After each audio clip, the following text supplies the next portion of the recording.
जय हिंद दोस्तों, मेरे चैनल डिफेंस डिस्कशन में आप सभी का स्वागत है। आई होप आप सभी ठीक होंगे। दोस्तों, शाम के 7 बज चुके हैं और डिफेंस से जुड़ी तमाम बड़ी खबरें लेकर मैं आपके सामने हाजिर हूं। सबसे पहली खबर असम राइफल से जुड़ी हुई, जहां पर डीजी असम राइफल साहब और तमाम सीएपीएफ के डीजीज को एक पावर मिली है। ये पावर उनके पास पहले भी थी, लेकिन अब इस पावर में इजाफा हुआ है। ये पावर है रिवार्ड्स देने की, यानी कि अच्छा काम अगर कोई करता है तो उसे रिवार्ड दिया जाता है, उसे इनाम दिया जाता है। यानी कि जहां तमाम डीजीज के पास 2.5 लाख रुपया इनाम देने का पहले प्रावधान था, अब वो 3 लाख रुपया जो है होम मिनिस्ट्री की तरफ से कर दिया गया है। दोस्तों, गृह मंत्रालय ने एक बड़ा फैसला लिया है। इस फैसले के तहत डीजी असम राइफल विकास लखेड़ा सर के साथ जो दूसरी हमारी अर्धसैनिक बल हैं, जिनमें BSF, CRPF, ITBP, CISF, NSG, SSB जो हैं, इनके डीजी की भी पावर को बढ़ा दिया है। ये पावर इनाम देने की शक्तियों से जुड़ी हुई है। पहले के मुकाबले अब डीजी ज़्यादा राशि मंजूर कर सकेंगे। अभी तक डीजी के पास प्रत्येक केस में 10,000 रुपये तक का इनाम स्वीकृत करने की पावर थी। अब इसे बढ़ाकर 12,000 रुपया कर दिया गया है। पहले सभी डीजी सालाना 2.5 लाख रुपये तक का कुल रिवार्ड दे सकते थे। अब इस लिमिट को बढ़ाकर 3 लाख रुपया कर दिया गया है। दूसरी तरफ आईजी, डीआईजी और कमांडेंट के लिए इनाम देने की कोई सीमा निर्धारित नहीं की गई थी। अब इन अफसरों की एक लिमिट के दायरे में इनाम देना होगा।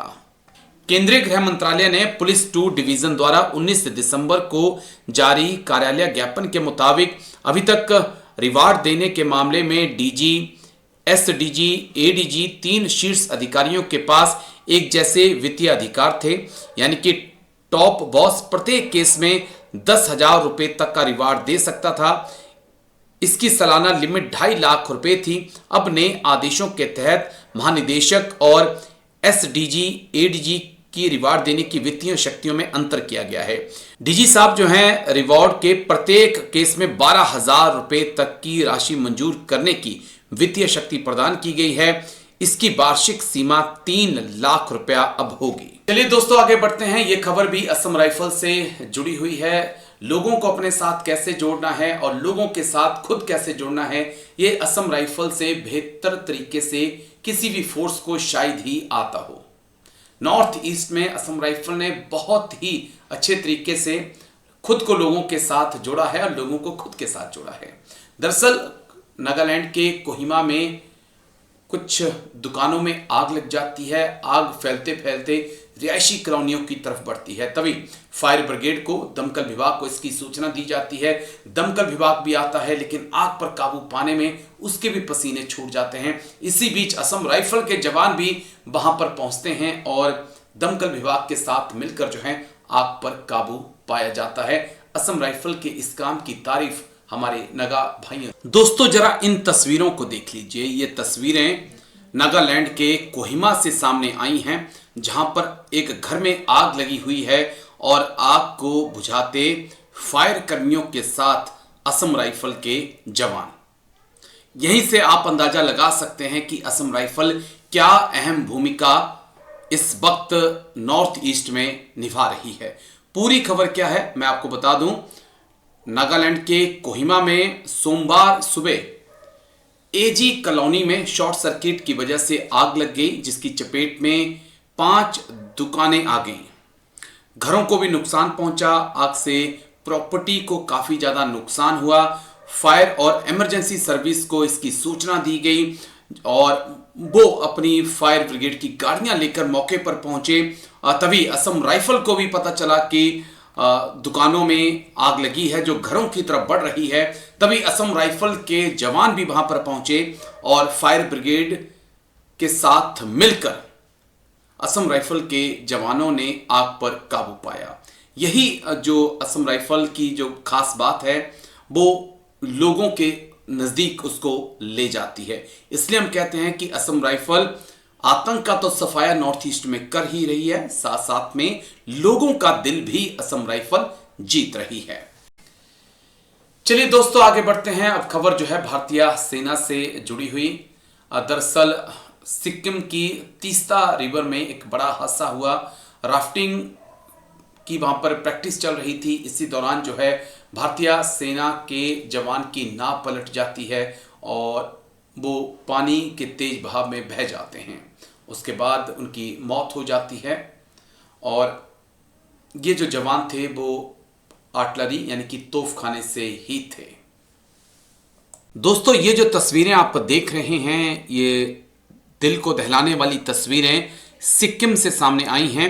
सिक्किम के पाक योंग जिले में प्रशिक्षण अभ्यास के दौरान तीस्ता नदी में नाव पलटने से सेना के एक जवान की मौत हो गई और ये जवान तोपखाने का था, यानी कि आर्टिलरी का था। और 191 आर्टिलरी रेजिमेंट के लेंस नाइक राजशेखर जो हैं, उनकी मौत जो है इस हादसे में हुई है।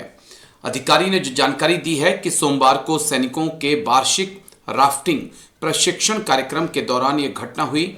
एक नौका नदी में क्षतिग्रस्त पुल से टकराकर पलट गई और जवान पानी में बह गया। लोहे का पुल 2023 की बाढ़ के दौरान क्षतिग्रस्त हो गया था और नदी में गिर गया था। उन्होंने बताया कि सेना ने तीस्ता बचाव केंद्र की एक टीम के साथ मिलकर तुरंत अभियान शुरू किया। अधिकारी ने बताया कि शव पश्चिम बंगाल के कलिम्पोंग जिले के तारखोला में नदी के निचले हिस्से में बरामद किया गया है और उसे पोस्टमार्टम के लिए भेज दिया है। उन्होंने बताया कि मृतक की पहचान 191 आर्टिलरी रेजिमेंट के लांस नाइक राजशेखर के रूप में हुई है। उन्होंने बताया कि राफ्टिंग प्रशिक्षण बरदांग और रेंगपो माइनिंग के बीच जारी था। दोस्तों, पिछले कुछ दिनों से, यानी कि जब से सर्दियां शुरू हुई हैं, तब से हम देख रहे हैं कि हार्ट अटैक के मामले सेना असम राइफल के अंदर बहुत ज़्यादा बढ़ गए हैं। आज एक और खबर आई जो जम्मू कश्मीर से है, जहां पर भारतीय सेना के एक सूबेदार साहब को हार्ट अटैक आता है और उनकी मौत हो जाती है।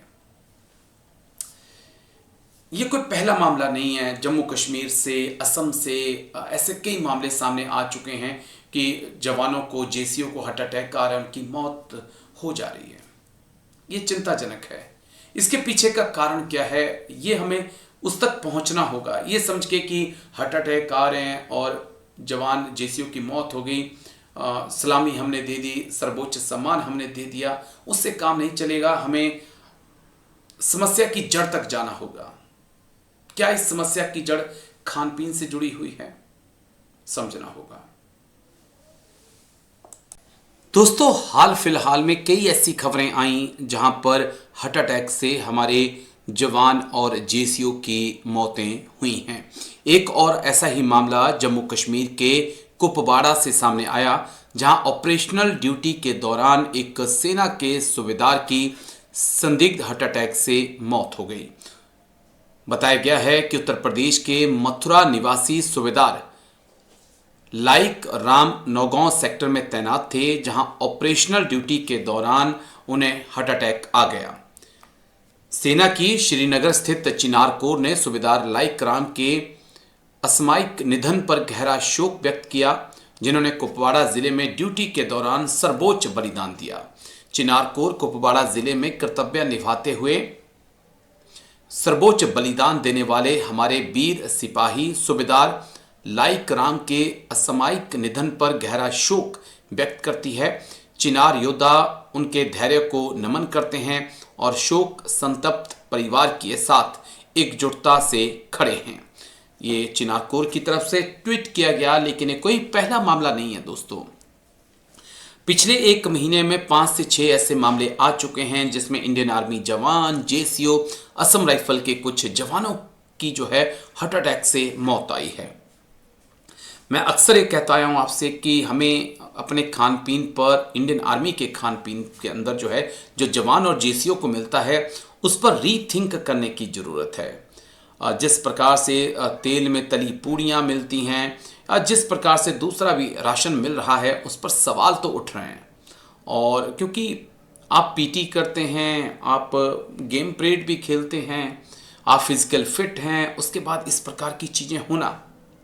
रिफाइंड पर बहुत बड़े सवाल हैं। आजकल आप देखिए सिविल में बहुत कम लोग हैं जो अब रिफाइंड का यूज़ कर रहे हैं, सब सरसों के तेल की तरफ बढ़ रहे हैं। और जो सेना के अंदर रिफाइंड आता है वो तो आप सबने देखा है, मैंने भी देखा है। तो क्या वो एक बड़ा कारण है? नहीं कह सकते, लेकिन इतना जरूर है कि तेल की तली जो पूड़ियाँ हैं ना, वो कहीं ना कहीं हमारे जवान जेसीओ की जान की दुश्मन बन रही हैं। मुझे ऐसा लगता है, हो सकता है मैं गलत भी हूँ। आप कमेंट्स करके अपनी राय जरूर दीजिएगा कि ऐसा क्यों हो रहा है।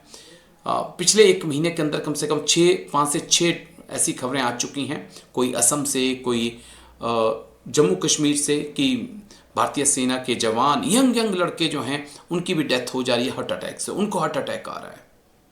कमेंट्स करके आप जरूर बताइए क्या कारण हो सकता है।